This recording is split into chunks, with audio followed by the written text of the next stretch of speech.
ఓం గణేశాయ నమః, శ్రీ దుర్గాయ నమః, జై సంతోషి మాత. మన ఛానల్కు స్వాగతం. ముందుగా మేషరాశి వారికి శుభాశీస్సులు. మేషరాశి వారు ఈ వీడియోను చివరి వరకు చూడకుండా ఆపేస్తే ఇందులో చెప్పబోయే ముఖ్యమైన విషయాన్ని మిస్ అయ్యే అవకాశం ఉంది. ఎందుకంటే రాబోయే తేదీలు మీ జీవితంలో ఒక కీలక మలుపుకు సంకేతంగా ఉండవచ్చునని జ్యోతిష్య విశ్లేషణలు సూచిస్తున్నాయి. గత కొంతకాలంగా మీరు ఎంత కష్టపడినా కొన్ని పనులు ముందుకు సాగకపోవచ్చు. కొందరికి ఉద్యోగంలో నిరాశ, మరికొందరికి డబ్బు విషయంలో ఒత్తిడి, ఇంకొందరికి కుటుంబ సమస్యలు ఉండవచ్చు. నా ప్రయత్నాలకు ఫలితం ఎప్పుడు వస్తుంది అనే ప్రశ్న మీ మనసులో తిరుగుతుండొచ్చు. అయితే ఈ 4 రోజుల్లో పరిస్థితులు క్రమంగా మారే అవకాశం కనిపిస్తుంది. ఒక చిన్న అవకాశం, ఒక కొత్త పరిచయం లేదా ఒక సమాచారం, ఒక నిర్ణయం మీ తర్వాతి ప్రయాణానికి దారి చూపవచ్చు. కానీ ఆ అవకాశాన్ని గుర్తించడం, సరైన సమయంలో సరైన నిర్ణయం తీసుకోవడం మీ చేతుల్లోనే ఉంటుంది. ఈ వీడియోలో ప్రధానంగా 3 ముఖ్యమైన విషయాల గురించి తెలుసుకుందాం. మొదటిది, ఈ 4 రోజుల్లో మీకు కనిపించే శుభ సంకేతాలు. రెండవది, ఏ విషయంలో ఎక్కువ జాగ్రత్త అవసరం. అలాగే మూడవది చూస్తే చివర్లో చెప్పే ఒక చిన్న ఆధ్యాత్మిక ఆచరణ. అయితే ముందుగా ఒక ముఖ్యమైన విషయం, ప్రతి అవకాశాన్ని అదృష్టంగా భావించడం సరైనది కాదు. అలాగే ప్రతి అడ్డంకికి దురదృష్టంగా కూడా చూడకూడదు. కొన్ని సందర్భాల్లో ఆలస్యం కూడా మనకు సరైన దారిని చూపుతుంది. అయితే ఈ కొద్ది రోజుల్లో తొందరపాటు నిర్ణయాల కంటే ప్రశాంతంగా ఆలోచించడం మీకు మేలు చేస్తుంది. మొదటి సంకేతం చూస్తే, రాబోయే ఈ 4 రోజుల్లో మీకు చాలా కాలంగా ఆగిపోయిన ఒక పని మళ్ళీ కదలడం ప్రారంభమయ్యే అవకాశం ఉంది. అది ఉద్యోగం కావచ్చు, వ్యాపార ఒప్పందం కావచ్చు, చదువుకు సంబంధించిన విషయం కావచ్చు, లేదా వ్యక్తిగత లక్ష్యం కావచ్చు. మీరు చాలా కాలంగా ఎదురు చూస్తున్న ఒక ఫోన్ కాల్ లేదా ఒక మెసేజ్ లేదా ఒక వ్యక్తి నుండి వచ్చే సమాచారం మీలో కొత్త ఆశను కలిగించవచ్చు. అయితే ఈ క్షణంలో భావోద్వేగంతో కాకుండా ఆలోచించి స్పందిస్తే మంచి ఫలితాలు పొందే అవకాశం కలుగుతుంది. రెండవ సంకేతం చూస్తే, మేషరాశి వారికి ఈ రోజుల్లో ఆత్మవిశ్వాసం పెరిగే అవకాశం ఉంది. మీరు ఇంతకాలం వాయిదా వేసిన ఒక నిర్ణయాన్ని ఇప్పుడు అమలు చేయాలనే ధైర్యం రావచ్చు. అదే సమయంలో కోపం లేదా తొందరపాటు మీ నిర్ణయాలకు ప్రభావితం చేయకుండా చూసుకోవాలి. ఇప్పుడు చెప్పబోయే మూడవ సంకేతం చాలామంది మేషరాశి వారు నిర్లక్ష్యం చేసే అవకాశం.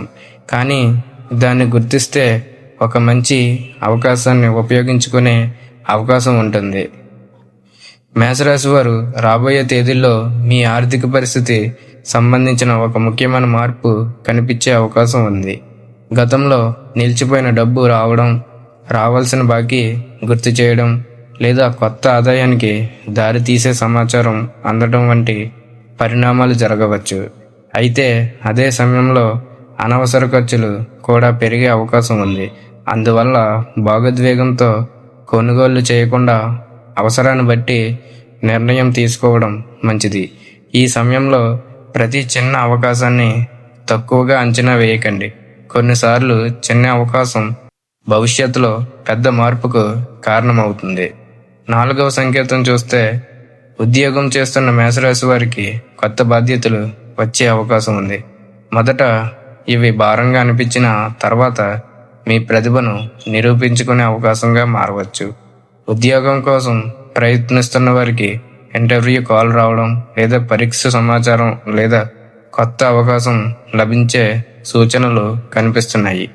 వ్యాపారంలో ఉన్నవారికి కొత్త పరిచయం లేదా కొత్త కస్టమర్ ద్వారా ప్రయోజనం కలిగే అవకాశం ఉంది. అయితే ఎలాంటి ఒప్పందంకైనా పూర్తిగా చదివి అర్థం చేసుకుని మాత్రమే అంగీకరించండి. ఇక 5వ సంకేతం చూస్తే, ఇటీవల కాలంలో కుటుంబంలో ఏర్పడిన చిన్న అపార్థాలు క్రమంగా తగ్గే అవకాశం ఉంది. పెద్దలతో ప్రశాంతంగా మాట్లాడితే ఒక సమస్యకు మంచి పరిష్కారం దొరకవచ్చు. దూరంగా ఉన్న బంధువులు నుండి మంచి శుభవార్త వచ్చే అవకాశం కూడా ఉంది. మీ మాటల్లో సహనం ఉంటే సంబంధాలు మరింత బలపడే అవకాశం కూడా ఉంది. కానీ ఇంకా ఒక విషయం మిగిలి ఉంది. ఈ 4 రోజుల్లో దేవుడు మీకు ఇవ్వబోయే వరం డబ్బు మాత్రమే కాదు. కొందరికి అది ఒక అవకాశం, మరికొందరికి ఒక మంచి పరిచయం, మనశ్శాంతినిచ్చే నిర్ణయం కావచ్చు. ఆ వరం ఎలా గుర్తించాలి? ఏ చిన్న ఆధ్యాత్మిక ఆచరణ మీలో ధైర్యం, సానుకూలతను పెంచుతుంది అనేది ఇప్పుడు తెలుసుకుందాం. మేషరాశి వారు చాలామంది దేవుడి వరం అంటే కేవలం డబ్బు లేదా పెద్ద అద్భుతం అనుకుంటారు. కానీ కొన్నిసార్లు మన జీవితాన్ని మార్చేది ఒక చిన్న అవకాశం, సరైన సమయంలో తీసుకున్న ఒక మంచి నిర్ణయం, లేదా మనల్ని ముందుకు నడిపించే ఒక వ్యక్తి కూడా కావచ్చు. రాబోయే రోజుల్లో మీ ముందుకు అలాంటి అవకాశం రావచ్చు. అది వెంటనే పెద్ద ఫలితం ఇవ్వకపోయినా భవిష్యత్తులో మీ జీవితానికి ఉపయోగపడే మొదటి అడుగు కావచ్చు. అందుకే ఈ రోజుల్లో ప్రతి అవకాశాన్ని ప్రశాంతంగా పరిశీలించండి. భాగోద్వేగంతో కాకుండా మంచిగా ఆలోచించి నిర్ణయం తీసుకోండి. ఈ సమయంలో కొందరు మీ నిర్ణయాలను ప్రభావితం చేయడానికి ప్రయత్నించే అవకాశం ఉంది. విన్న ప్రతి మాటను వెంటనే నమ్మకుండా నిజాలు ఏమిటో తెలుసుకొని ముందుకు వెళ్ళడం మంచిది. అనవసర వాదనలు, కోపంతో తీసుకునే నిర్ణయాలు, ఆలోచించకుండా చేసే ఖర్చులను తగ్గిస్తే మీకు మరింత మేలు జరిగే అవకాశం ఉంటుంది. ఇక ఆధ్యాత్మికంగా చూసినట్లయితే మంగళవారం లేదా మీకు అనుకూలమైన రోజున భక్తితో హనుమంతుని దర్శించండి. ఓం శ్రీ హనుమతే నమః అనే మంత్రాన్ని 21 సార్లు జపించండి. మీకు సాధ్యమైనంత మేరకు ఆకలితో ఉన్నవారికి అన్నదానం చేయండి.